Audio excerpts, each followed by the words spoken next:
Why is recorded in front of a live studio audience.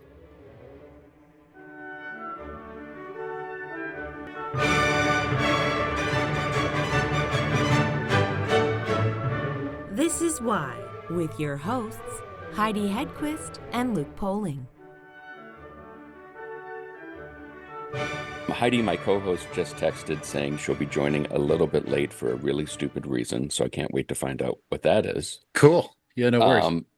How long has this book been something that you've been thinking about putting together? It about 4 years overall. It hit me during COVID when I couldn't tour. I was reading more books, obviously, like a lot of us, and I have always been a huge kind of punk rock guy. That's my background in terms of zine culture and some bands and stuff, but mainly just kind of promoting shows and stuff like that. And so, Please Kill Me, Legs Mm, McNeil's book about the CBGB's scene and all that, as an oral history, really had a huge effect on me young. I read that I think when I was like 16, and it was just like, whoa. So I've always, and Studs Terkel, like the working, so hmm I always really liked the format.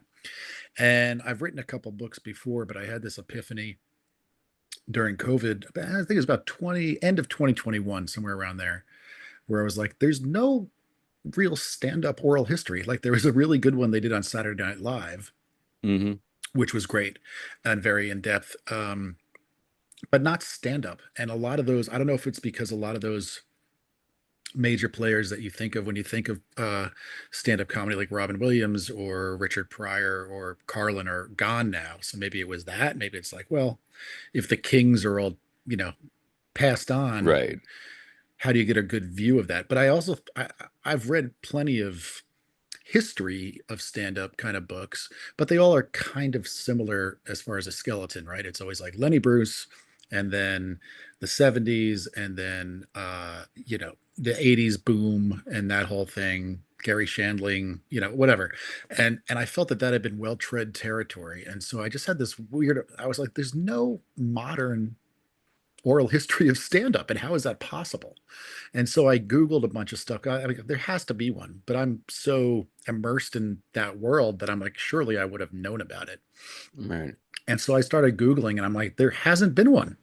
Like, how? I don't, there's been interview books like the Onion AV Club. I'm familiar with the Onion. It's like the satirical newspaper. They did a good Of book course, yeah. maybe 15 years ago called Tenacity of the Cockroach, where it was just a compilation of a lot of interviews. And they had some sections there with like Patton Oswalt and I think Mr. Show and stuff like that. But it was also music based as well. There's like Ian MacKaye, Rollins, those folks. So it wasn't really stand up based, and it was interviews. It wasn't. It was long form. And there was another kind of sort of not really oral history done around just LA comics about like what it means to be a Los Angeles performer. hmm But there was nothing like what I had in my head as far as like what it should be, like a Please Kill Me of stand up. And so with much resolve, I said, well, shit, now I have to write it. I was just like, man, because I knew as a comic, I've been full time for about 12 years. And so, like, I knew the ins and outs of what I needed to ask. I knew the job. And I also knew if there's any silver lining to that really hard time of COVID, it's that a lot of my friends who are pros were home and available, because the biggest hurdle with a lot of it is our schedules. Plenty of comedian friends I see maybe once a year because we're just crisscrossing the country, Right. and it's hard to meet up with everybody. So I started just out of curiosity going through my cell phone and saying, all right, who can I contact with, directly? Because I also didn't want to do the hurdle of like, you know, the Hollywood gatekeeper thing of going through this publicist to talk to this assistant to try Right. and schedule 10 minutes. I know how that works. And to get what I needed, it couldn't be a 10-minute conversation. I had to have a lengthy, ideally a sit down, and that was some of them, but some were on the phone because it was the time. And Right. so this is a long answer to your question, but basically the genesis was 4 years ago. And then once I looked through my phone and realized I have some very credible friends in here that, Hmm. I could get on the phone probably fairly easily, and maybe they'll say no. There were one or two people that I had their contact info, like their emails and stuff, but not their cell number. And I'd only worked with them like once a while ago, or I didn't really know them. And scheduling wise, they were just like, I can't do it, which was fine. Um, but I'd say 95% said, yeah, that sounds great. And so I just started doing interviews and bankrolling them around 2022. And then I'd say after about 6 or 8 months, I had like 50 or 60 interviews in the bag with people ranging from, I talked about Mr. Show, like Brian Posehn was in there, and Maria Bamford and Eddie Pepitone, my good friend and tour mate, agreed to do a forward for me. Um, Pat Oswalt's in there, Dana Gould, who wrote for The Simpsons, uh, Bobcat Goldthwait, The Kids in the Hall. So it really kind of domino affected in a way of like, this is now a thing. Right. And once I hit that point, I was like, well, now I have to finish it. Because any book, I always call them I don't know if you're a Stephen King fan, but they're doing a movie of it soon, actually, called The Long Walk. Hmm. And it's basically, the concept is you just keep walking until one person's left and that person wins. Everybody else gets shot or whatever dies. Right. And so I always call books the long walks of projects, because it's like you have to start it, and I know it's going to take a long time, and I know it's going to be, the payoff, if there is one. I'm not talking financially necessarily, but I wrote a book and it's Right. done. That's the payoff, and that is years out sometimes. Yeah. And so especially like around end of 2022, early 2023, when the world started opening up again, I needed to work. And so I started as safely as possible, but saying yes to shows. And so I was really working on the book when I was home in between tours and stuff like that. So, and it's the largest book I've ever written. It maxed out at around 155,000 words, which was close to 500 pages when all was said and done. Yeah. And so, yeah, from Genesis, I have an idea, thought bubble, to completion, book deal in place, heading out to the world. I'd say 3.5 to 4 years, start to finish. And you mentioned the kind of sit down interviews that you didn't want to do a 10-minute conversation with this person as they are, on one of those afternoons of press for something Right. else and they Hmm. fit you in. How long were the conversations normally with these folks when you sat down? So they ranged anywhere from 30 minutes. There are some people, I don't want to say who necessarily, but some high profile people that were, comics can be a neurotic bunch. And there Hmm. were some that are very comfortable on stage, but not super socially comfortable talking for a long period of time one on one. It's just not their strong suit. Right. I come from a radio background, so it's very easy for me, but like I understand that also. And so I put parameters on certain people where I'd be like, let's talk for a half hour. And if I feel I get what I need, cool. And if you feel uncomfortable, then we know there's a hard break. You're not going to be tethered or stuck here or feel obligated. And then after that, Right. if there is more to be said, we can both agree or disagree to schedule another half hour to kind of do it in blocks. And that worked really well. So the few people, there's only one or two that were kind of socially awkward, I guess is the best way to put it, in terms of being a little shy, or just used to being uncomfortable around press people. I think the fact that I'm a comic, they got comfortable pretty quick. And also, I didn't have one of them say after I said, all right, we're done after 30 minutes. Like, even though we're having a great time, this is what we agreed to. And both of them were like, well, anything else you need, let me know. It was fine. It was not so 30 minutes was the minimum. Hmm. And then some people, boy, I mean, Eddie Pepitone and I went to Todd Glass's podcast studio, and the three of us talked for probably 2.5 hours.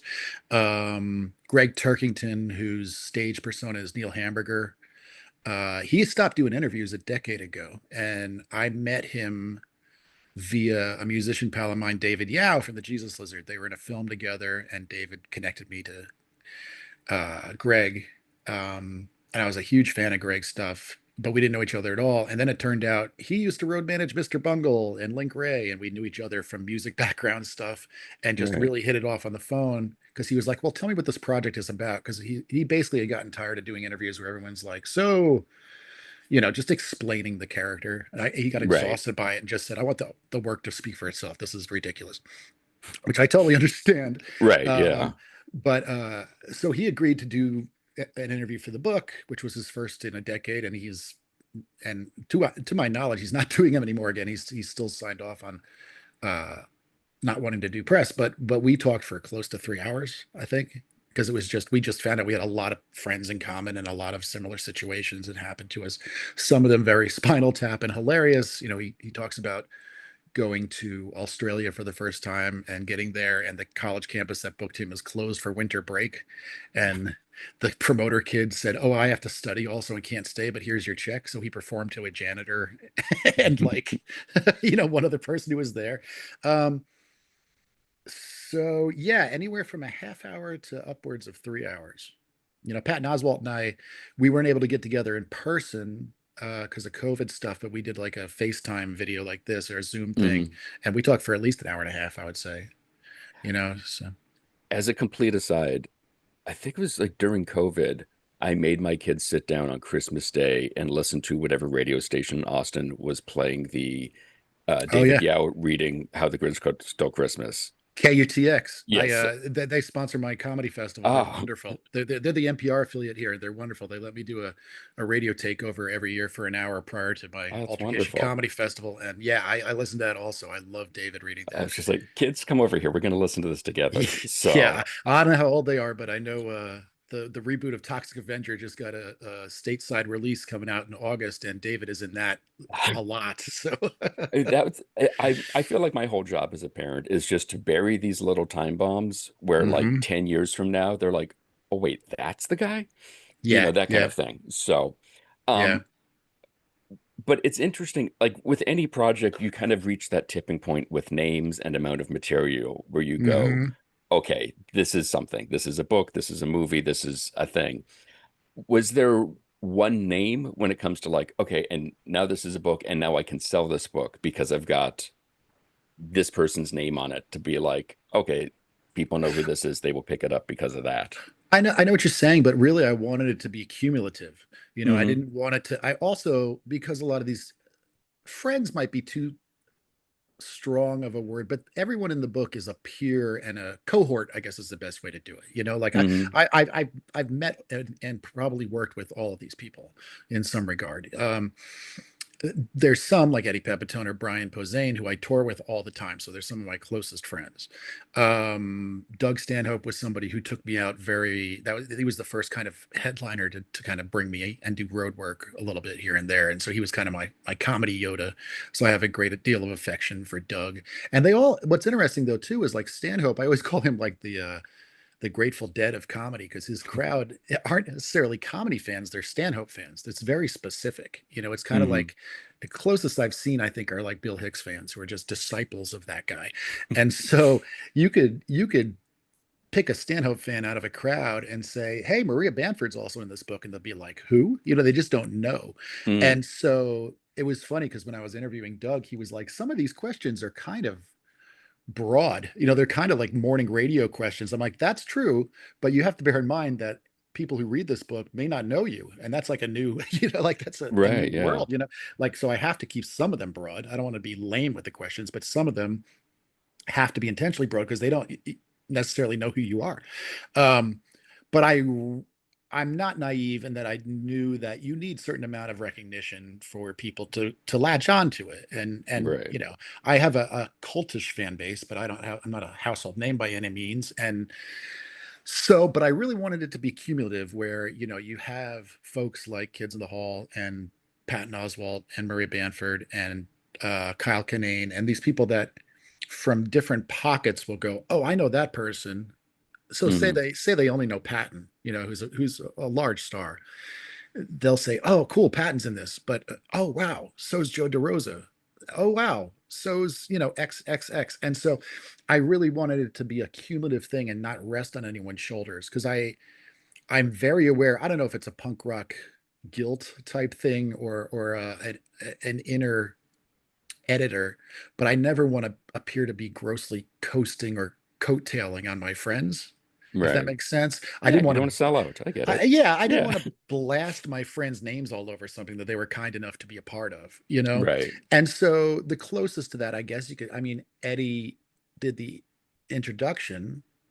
And so, his name's on the front cover, intro by Eddie Pepitone. And on the back, I picked four pull quotes to kind of, I didn't want to do like about the book in the back. I just did four pull Right. quotes to kind of intrigue people. And they were from, Jackie Cation, who's a very good friend, and I just worked with her 2 weeks ago in Denver. Dana Gould, Brian Posehn, who I spent half the year on the road with, and Patton. And so I feel like they'd all be fine with that. um, but there's also people in there that, because I had interviewed them a while ago, there's only two that I had interviewed a while ago. For my podcast and stuff, and that was Henry Rollins and Weird Al. Hmm. And they were two that I use them sparingly in the book. I didn't want to have it be like a weird name grab with either of them. I've opened for Rollins before, so he knows who I am and stuff, and there's a little history. But Weird Al, I've actually done a festival with Weird Al too, but I was just a guy on the phone with Weird Al, Right. and so their names are not prominent at all. It's more of a delightful, oh wow, cool, Weird Al's on here. You know Right. what I mean? So to answer your question, I really wanted it to be a a kind of pyramid that I build from the ground up. Because I'd say 40% of the comics in there are working class comics with credits like HBO, Comedy Central, etc. But they're not household names. They're working class comedians, blue collar comedians. And Right. so, But not those blue collar not comedians. those Yeah. blue collar. As soon as that left my mouth, I said, "Oh no, that is absolutely That's, not what yeah. I mean. That is absolutely not what I mean." But people, like Carmen Morales, out of Los Angeles, Vanessa Gonzalez, who's kind of blowing up right now, who's tours with Chelsea Handler and stuff, and she's an Austin friend and just kind of is taking off. Mo Alexander out of Memphis, just people that are incredibly funny and have legitimate credits, and this is their life. But you see their name, and people might go, I don't know who that is. So I was tried to really strike a middle ground between names that I knew were important, not only to the buying public, but to a publisher. A publisher needs to Hmm. have some degree of uh uh hook to throw into the giant ocean that is book publishing. Right. And so, yeah, I mean, I think it's a pretty stacked book in terms of talent, especially if people are a stand-up fan in a true sense. They're going to know who Todd Glass is. They're obviously going to know who Bobcat Goldthwait is. They're going to know who Dana Right. Gould is. And so, um, yeah, it was important to me to strike a balance and not feel gross with it. It's interesting because I feel like you cover so much stuff in that you're talking with people who have and do stuff outside of just stand up. And there's Hmm. very much this ethos that a few folks in the book, if I can use the word espouse, Hmm. that like stand up is the true art form and all other Yeah. comedy is a waste of time. That one person on a stage imparting their feelings is Yeah. and their thoughts is what this is all about. Um, and I think you get that a lot from some of these kind of, for lack of a better term, road warriors. Someone Hmm. talks about I did 200 dates or 250 dates on the year that, on the road last year. But then you, including folks like the Kids in the Hall and Patton Hmm. Oswalt's a whole nother level of comedy at this Hmm. point. Sure. Um, because you're going so many different places. And Rollins, does he call himself a comedian? I feel like he's just Rollins. No, Like it's one of no. those you look it up in the Mhm. dictionary and it's just a picture of Henry. Yeah, Henry, I don't think would ever could call himself a comedian. And I've been a fan of his spoken word since way early. Like I didn't start doing stand up until I was like 32. But in college, I messed around with a little bit of like Kids in the Hall style sketch, and I did spoken word, which was there's this thing Midnight Theater, and I'd go up, and some of it was funny, and some of it was just real stories. Because Rollins' Right. early stuff, when he was starting out doing spoken word, I thought was so compelling, but a lot of it was dark and not funny at all. Some was super hilarious, but if he's talking about Yeah.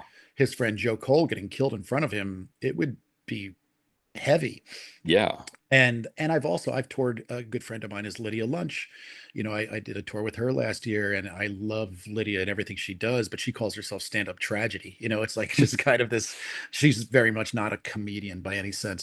And so Henry, I don't think would ever call himself a comedian. That being said, he's done stuff on Comedy Central. Comedy Central has released specials, and he's done, This Is Not Happening, which was a really cool story-based show that, Eddie Pepitone and a lot of Kyle Kinane and friends have all done on Comedy Central a while ago. And so even though Henry, I don't think would ascribe that name to himself, I would say tough luck because if you're doing stuff for Comedy Central, then you're kind of a comedian. But Henry's a very unique case.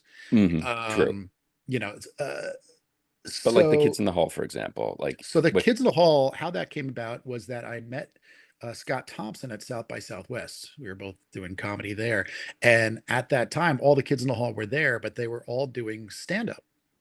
They weren't doing like improv together or anything like that. They were trying to do, and Scott's stand up is very character driven. He does Buddy Cole a lot Yep. of the time. Like he's on a tour right now doing Buddy Cole. When I saw him, he wasn't doing that. He was doing stand up, and he was telling me how nervous he was because it was such a different muscle. And same with Kevin McDonald. Kevin McDonald came and did my comedy festival, the Altercation Comedy Festival this year, and he was like, "Just so you know, I do like story based, and I don't do like uh like jokes." And I'm like, neither do I.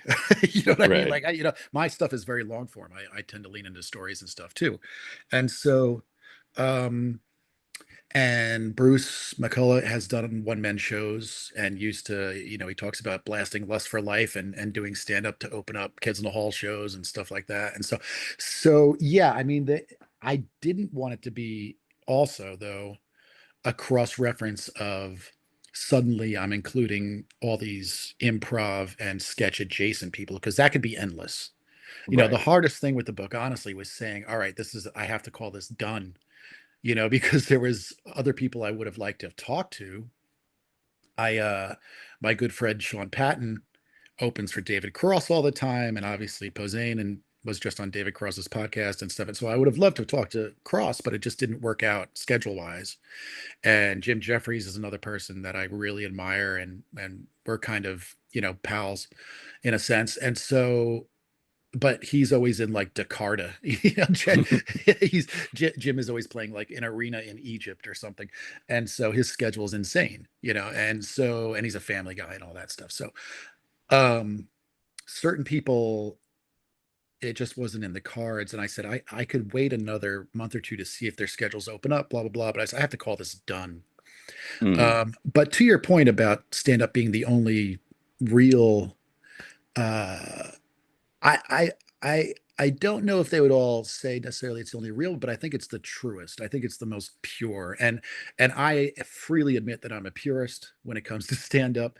Mhm. A lot of the greats, Pepitone and I were just talking about this last week on the road, where we watch comedy and we go, "Oh, that's an interesting It's stuff. If something can make us really laugh, then wow, like that's hard because Right. it's almost like studying comedy, not to make it unfun. I laugh my head off at a Jim Jeffries special, but um, it's more because we're so immersed in it and we know the craft of it. We say, "Oh wow, that's a new take on something," or and the conversely, if someone comes up there and opens with a little about me, which is like the most cliche, it makes me Right. want to get up and leave. Like you've lost me already. Which might Yeah. be snobbery on my part, but I think it's more just informed by the fact that I've been doing this so long. Um, and there's something really pure and unique about someone with just a microphone. Like that's it. The Mhm. the closest thing I can think about, if you take out the spoken word aspect, is maybe like a solo freestyle hip hop artist or something like that. But even that, well, maybe not. I was going to say even that is more prepared than stand up, because stand up live, there's always things that pop up in the moment. Like you can have your material, but someone could sneeze in the middle of it in the crowd, and you have to quickly lightning like adjust to that and either address it or not address it. But you have to really rely on your instincts. You have to be on the tip of your feet the entire set. um not in an uncomfortable way, not in an anxiety like, oh God, I don't, but if you Right. have your footing and you trust your comedic instincts when you get into that stage mode, then I think I've seen magic happen where one year for my fest, it was Eddie Pepitone, Todd Glass, and James Adomian were all there, and they're pals, and they like to riff with each other because they're all brilliant at that. And during Eddie's set, Todd Glass just started yelling at him, and he said, "It's me, your brother Freddie Pepitone," and they just got into an off the cuff argument about like you weren't at mom's funeral and just like all this ridiculous thing.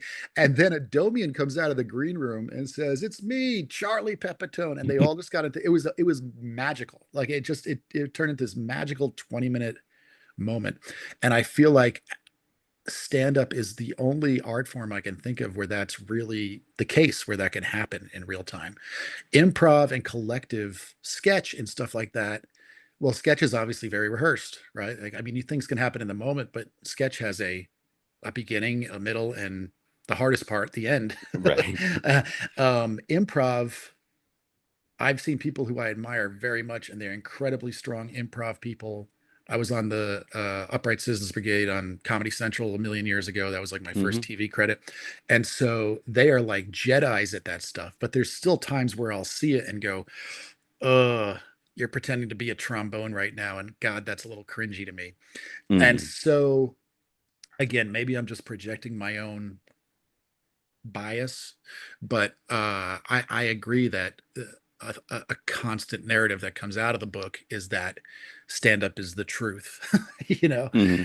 And another funny thing that actually James Adomian, one of my favorite quotes in the book, is he's talking. We're talking about scene politics because he's done improv and stuff, and he got to start doing UCB theater. And James does a lot of characters. He's a brilliant mimic. He did Bernie Sanders as a full tour and everything. He's really, really talented. And so James said, improv scene politics is like high school, like Beverly Hills 90210. Stand up politics is like the art of war. It's just really, there's no drama. Like if people have a beef with someone in a stand up, because it's all lone wolves, it's all one on, Right. even when I tour with my friends, like Posehn or whatever, we have a great time off stage. But once it's time to do the job, you're up there by yourself and you better do the job. Right. So, And the other thing that's interesting, and I was reading the book, there's a bunch of people who are talking about sort of the place where comics get launched, that it used to be the Tonight Show mhm. or it used to be Conan, where it's like you got your time and people were talking about it the next day. And now it is a world where you do a show of any sort and nobody says anything because maybe they haven't found it yet. And as I'm thinking about this and was reading this, I was thinking about the fact on Instagram where it's obviously algorithmic and such, but I Right. constantly get fed clips of comics doing crowd work. Mhm. And it's that thing of like watching somebody on their feet where it's almost like you are appreciating their ability to have that to work whatever's happening into the material or what they're talking about and want to focus on. Um, which in some ways feels to me like almost maybe a truer representation of somebody as a performer, that you can That's polish it. 5 minutes and Mhm. time it out, but I know what you're saying. I have a weird relationship with crowd work because it's very much not what I do. I I have always been cut from the cloth of get up there, have something to say. mhm, Nothing makes me angrier than someone who gets up and they have a 10-minute spot and halfway through they're looking at their phone going, what else did I want to talk about? It's like, and Patton Oswalt mentions that in the book. His quote is, motherfucker, you should know. Like, what are you talking about? And so I come from that school of like getting up. It's also why I don't really have hecklers very often because I get up there, I know what I'm going to say, and I don't invite an audience to have a conversation with me. When you're doing crowd work, you're starting that conversation. And so if it goes south, that's all on you. It's definitely a skill. I think I can do it when I need to, but I'm certainly never been the type to get up there and instantly say, "You there, date right, night, what do you do for a living?" And also they didn't pay for that unless it's an advertised crowd work show. I don't want people that are just out for a good night to suddenly be, because a lot of people are terrified of participating, and much less getting up on stage with a mic. Like that's horrifying to a lot of people. Right. But to be suddenly put upon by being involved when you didn't volunteer to or ask to, I don't like that. It's kind of presumptuous on the part of the performer. And there's certain people that are headline comedians that will do crowd work tours. And part of me is like, well, not part of me, all of me, my initial reaction to that is, what balls? Because on one hand, what balls? You're going to get up there and just riff for, an hour and people are going to pay $25 and if you can draw people in to do that, awesome. But so on one hand, I mean, what balls, meaning you have got a lot of guts, because if that goes south, you're going to get bad reviews and that tour could fold really quickly. On Right. the other hand, I say, what balls, as in you're going to charge people to watch you try? That's the working class DIY, blue collar aspect of me says, you got to be kidding me, That's why and people so get to the ballpark early. They want to see yeah, batting practice. you're not wrong. You're not wrong. And so I would never argue it's not a skill. I would I would say, and I see your point too about like you can polish something and verse instinct, like because that's a Hmm. true in the moment funny. I think for myself, as someone who comes on stage, I mix up my set every night. If I'm doing 4 shows at a club, I'll do 4 different sets. That's just how I like to do it. I like to keep myself a little challenged. So I never have a this. But I think, and I've heard this from Eddie Pepitone, who we get along. We're very close friends and have very similar sensibilities of stand up. And he thinks obviously that he likes my comedy. Otherwise, I wouldn't tour with him. But I Otherwise, think you wouldn't be friends. that You too, wouldn't that choose him to that be a friend. Yeah. that also. But I think personally, if I'm being honest, I think I'm funnier off stage than I am on. I think I have moments in the moment where I can just be funny. That's not material in any way. That being said, and he encourages me, he's like, you should do more of that up on stage. Just let yourself play. Because Eddie goes up and he doesn't do crowd work, but he pulls things out of the ether. He'll go up and just, he's an absurdist. And so he'll pull things from the city that we saw early in the day, or we were in some landlocked town and he's like, I know you're a fishing village, just like stuff like that, where it's just like, what? Um, so he's a magician like that. Um, but my stand-up instincts would not really allow me to go up and just kind of wing it like that, even though I think off stage I'm pretty strong in that regard, if that makes Hmm. any sense. Yeah. One of the other things that I noticed, and it sent me off to Wikipedia or Google a couple times in Sure. reading the book, Hmm. um, especially there's the little section talking about Greg Giraldo and Yeah. his material, and Yeah. Ralphie May. There was something about him around that Yep. same spot in the book, Hmm. and one of them was, oh yeah, I think he died. Is there any of those people who seem to have like not reached their full potential as an artist that you're Mm. like, I wish I could have gotten them in the book just to have their voice and their insight? Sure. I mean, another one, those are two great examples. I met Ralphie May once. I never got to meet Geraldo. Ralphie was a very sweet dude. I have other friends who worked with Ralphie. The person you're talking about is Matt Alano Martin, who's a great comic, and he was Ralphie's opener and road Right. manager for many years. Um, Another one was somebody that I really would have loved to have spoken with, who died way too young, is Mitch. Mitch Hedberg was just like, and I think they're doing a documentary about Mitch right now. Hmm. But Mitch Hedberg was such a unique voice, and sadly, the drug path just kind of did him in. It was really kind of tragic. And I've talked to people. I talked to his old road manager, and it's not in the book, but like I've met Mitch's wife, Hmm. and my friend Tom Rhodes talks about being so close with Mitch at the height of their uh the Mitch mania that Comedy Central launched. For a while it was like, you got to hear this new guy. He had such a Hmm. unique kind of bebop voice. He just really had a real distinct, nobody sounds like Mitch. He's, I think the closest I would guess would be like a Stephen Wright, like someone like that. Their brains are just different. They just But it's the view rhythm things. for me. The His rhythm, rhythm was so, the punchline he's came where you were not expecting it, which was the best well, part. completely. I completely agree. And he's like, he would always remind me of like Allen Ginsberg or something, like he just Mm. had this like East Village, like I don't know, like he was a totally unique cat. Um, so I would have loved to have spoken with him. Obviously, I got lucky enough to see him live twice, but George Carlin remains the king to me.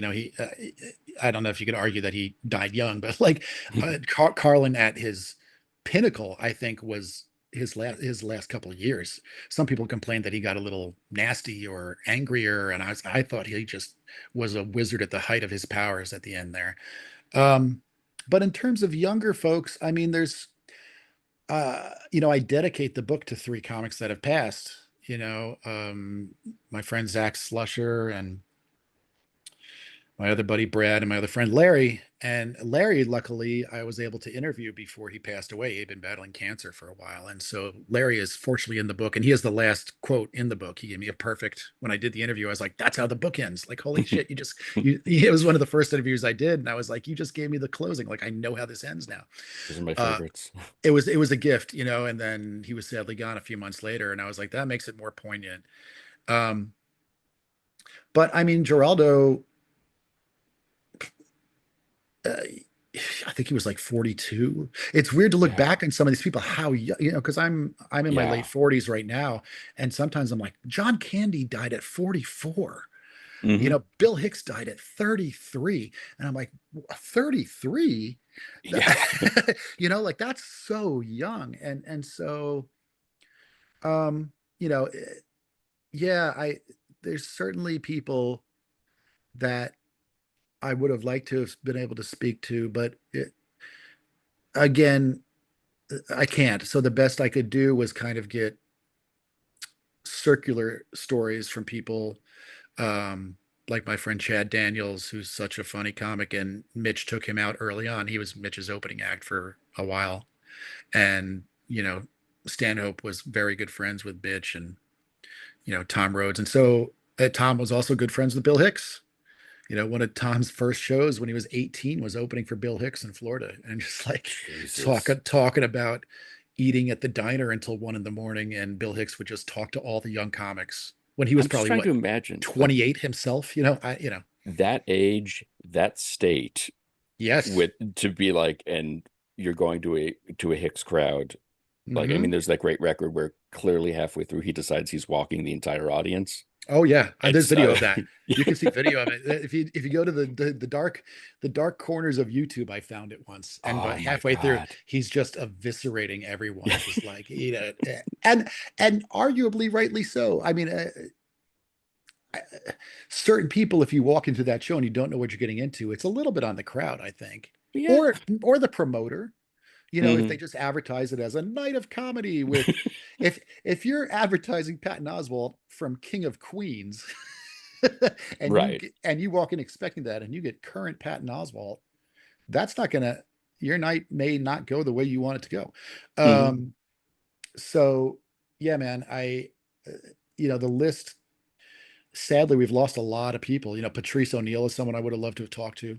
Yeah. Um, but they ain't here, so I just had to kind of go with the here and now. And also, certain people like Greg Giraldo or a Bill Hicks, I felt is necessary to include them in the book in some regard. But also, again, I don't want it to be super gross because I didn't know them. I had no Right. interactions personally with them, so I can't be like, I don't want to. I certainly wasn't going to blast their names all over it in any way, Yeah. even though they're mentioned. So I tread very respectfully with that lineage and tried not to make it a TMZ kind of tell me something crazy that happened on the Right. tour with Mitch when he got into drugs. Like I would never do that.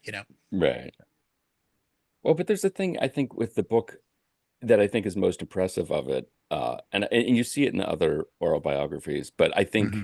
in many ways, given your resume and your work, like you are one of the ideal people to put this together because you understand and appreciate how hard it is to do what all these people are doing. And you Yeah. are coming at it from a position of, I'm impressed with all of these people in one way or another. Um, Hmm. and not to leave anyone off the list and not to besmirch anyone's name, but is there one comedian that just constantly on stage just kills you, and you're like, this person is brilliant, like just top Oh of your yeah. head? Oh sure. I mean, top of my head, and I might be biased again, but Eddie Pepitone. I mean, Hmm. I feel so lucky because Eddie asked me to tour with him. It's not like, like Mm. he had come and done we met on the street in Austin. He was in town doing Moon Tower Comedy Festival, and I was off to see Brian Posehn and Barry Crimmins. Barry's another one I would have loved to have spoken Mm. to. I feel very lucky I got to meet Barry and have like a fun little interaction with him. And Hmm. he's as grouchy as you'd think, but he was brilliant. You're best And friends with the bitter Buddha. Let's just, I mean, like when yeah, you're I mean, saying this guy's angry. yeah, but Eddie's not really angry. I think that's part of it too. Is that Eddie is, what is the right word? It's funny because when we first started touring together, we couldn't believe how good we were getting along in the car, because that's a test of any being able to tour with somebody. Yeah. And he thought, because I've been in Austin, Texas for 20 years, and he's been in LA for 20 years, I thought he was just a Hollywood asshole, and he thought I was just a Texas asshole. And we're like, why are we getting along so well? And then we both realized we're both from New York. Like, we both speak fluent New York. We both have those same sensibilities of New Yorkers, and it really, I think, helped us gel. And so as a New Yorker, I don't see Eddie as an angry person really at all. I mean, he has moments. He definitely has moments where he loses his patience, absolutely. And he'll be the first to admit that. But he comes more from a Carlin-esque looking around and being enraged by hypocrisy and societal bullshit, just like, he's a very much a kind of burn it all down type of guy, where he gets enraged by people being inhuman to other people. Or, Right. he's not yelling about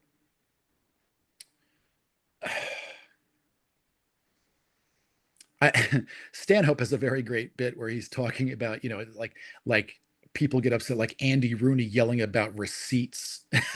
Like that's such a like bank receipts or something. That's just a funny thing that sticks in my head as far as like a thing that people get upset about. Right. Like Eddie is not a get off my lawn guy at all. He's the one of the kindest people I've ever met. Um, but his no bullshit is a finely honed blade. And I'm kind of the same way. I think it's why we get along so well. Like our tolerance for nonsense, or I don't want to get political, but like, the current climate of things in a lot of ways, it just makes us go, fuck you. And so, that innate fuck you comes out in the delivery, I think, more than anything else. Um, so yeah, I mean, Eddie did my festival. We really hit it off. And then he called me at the end of the summer and was like, let's start doing some shows if you're into it. And I said, yeah, because he had only done major markets. He'd only done New York, Chicago, LA. And so I said, he had never been to New Orleans before we started touring Mm. together. He had never Wow. been to Memphis before, and so, or Nashville. And so we started doing all these different places. And um, I feel really lucky to work with Eddie, because every night, even though I know his material very well, and sometimes he'll sometimes in the middle of a show like this, just this past week, he did like an hour plus and kept going, and he's like, all right, I got to end this, and he's like, is JT here? And I said, do this bit. And he's like, thank you. Like, I'll give him something to help him stick the landing, Right. because he'll get lost in the magic of the set, because he just weaves this tapestry. And so I feel super lucky to get to watch Eddie every night, because it's like going to school, but it doesn't feel like going to school, because I watch stuff, because Mm. I get to laugh my head off in the back of the crowd. And my favorite thing often is when a joke doesn't land. I love that more than anything, where we did a festival in Rhode Island one time, and it was two shows, and the early show was phenomenal, and the late show was just a battle. I don't know if people were tired or what, but I got pushed back from some lady and ended up yelling at her a little bit and whatever. And Eddie had the same thing. He had a battle a little bit, and at the end, he just said, "In conclusion, good night." and and everyone was like, "That you don't end with in conclusion. You end with a closer bit." He did not. He was just had enough, and he just said, "In conclusion," and it was like golf clap, like okay, and and I cackled I think I fell off my chair. I was laughing so hard like a Macbethian witch because it was the absurdity of it was so goddamn funny to me. And also because I know his material, when a bit doesn't land, I will laugh. The crowd will be quiet and I'll laugh at that because I know my friend is in this like situation and then he'll laugh at me laughing at him. He'll reference it. He'll be like, that's JT laughing because he Right. knows I need help right now. And you guys don't know what I'm talking about, but and we'll laugh in the car about it. We did a show in West Bend, Indiana that was I've never had we had like only 60 pre-sales, and of those pre-sales 30 showed up. It was like a Sunday night in the middle of the I've never had that happen before, but okay. And it was such a brutal show. It was just people were just arms folded listening. Like you Mm, suck. People yelling you suck sucks, but right. nothing is worse. Like just dead silent, nothing is worse because you have no energy to do anything with. And so it was so brutal. And then he went up, and we didn't have a green room. We had a hallway that we could camp out in. And at my laughs, because he was having such a tough time, also, he did a little better, but he was having such a tough time. It would echo down the hallway. And he's like, my friend just sounds like the Joker. He's lost his mind. He's completely lost it. And so even when it's bad with Eddie, it's good. Like even when those slight shows where they're a little tougher than normal, we find the hilarious in it. And so Eddie is one. I'll say two more. Mhm. um, again, I really wished our schedules could have met up because Jim Jeffries, I've only seen Jim live once. We met at a party out in LA a few Christmases ago and just kind of started chatting and really hit it off. And so I was either not home when he was here or he's, like I said, in South Africa or something when I'm in LA. Right. And so he was coming to Houston though when I was home. And so he invited me to come, hang and it's man, it must have seated 6,000 people, something like that. It's a big place. And so I got to go out with him and he let me do sound checks. So I got to see what it was like to be on the mic in front of like that empty of a hall before people started filtering. It was crazy to me, because Hmm. I've done small theaters and stuff, but I haven't done it that scope and size, making that many people laugh. And just the dynamics of like, if you have a balcony that far away, you have to wait a beat for the laugh to hit. It's like an ocean wave. Yeah. It totally adjusts your comic sensibilities. And that's such a unique skill. And I loved all of his specials, but I'd never seen him live. And he was just it sounds cliche but magical, like his command of the audience was rock star shit. And I don't mean that in a bloated, you know Motley Crue in 1986 way. Elvesian. Yeah. Right, I mean he owned that crowd and did like an hour and a half, and it was like as close to flawless stand-up as I have ever seen. um and there was even a moment where somebody wouldn't shut up and the crowd got into a little scuffle and he stopped and addressed it and made that funny. And Mm, then went wow. back into it. I was like, this is a master. He's just a master. And so him, uh, I've seen Doug Stanhope have moments of brilliance, just absolute brilliance, where I just am stood there in awe Hmm. of like wow, of like having the ability to see the funny in a darkness and then go there and not have it come off as cruel, but have it come off as incredibly funny in a dark kind of everybody dies kind of way. You know what I mean? And so Hmm. those are some that I would mention, I guess. There's certainly a lot more. It's a hard list for me to whittle down. People like Kyle Kinane and Chad Daniels, who are good pals of mine, they come out with new specials like every 8 months. I'm like, how do you write that fast and it's that good? I don't Hmm. understand how you do that. It's like Chad Daniels just taped two specials the same night in a theater with two different theater crowds because he could. That is insane to me. And it's good. It's not throwaway stuff. It's good material. So that level of skill, I hats off, man. Very impressive.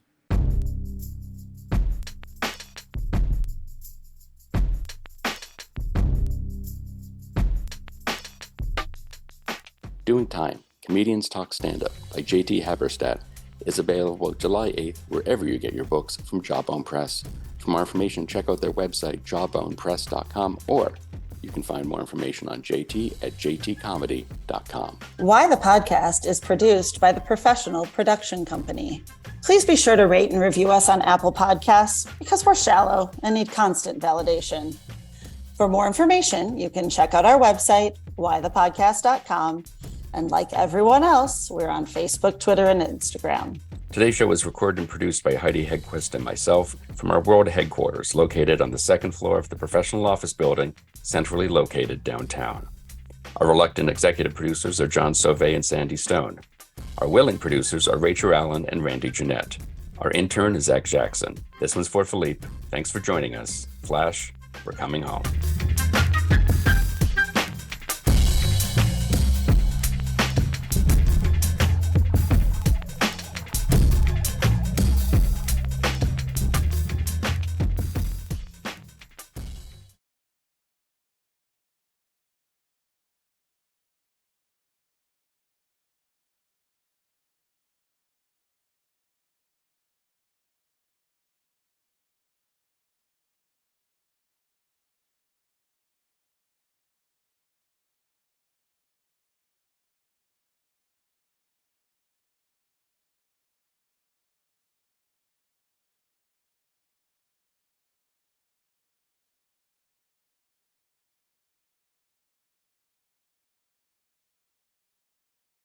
Nigel, is that you?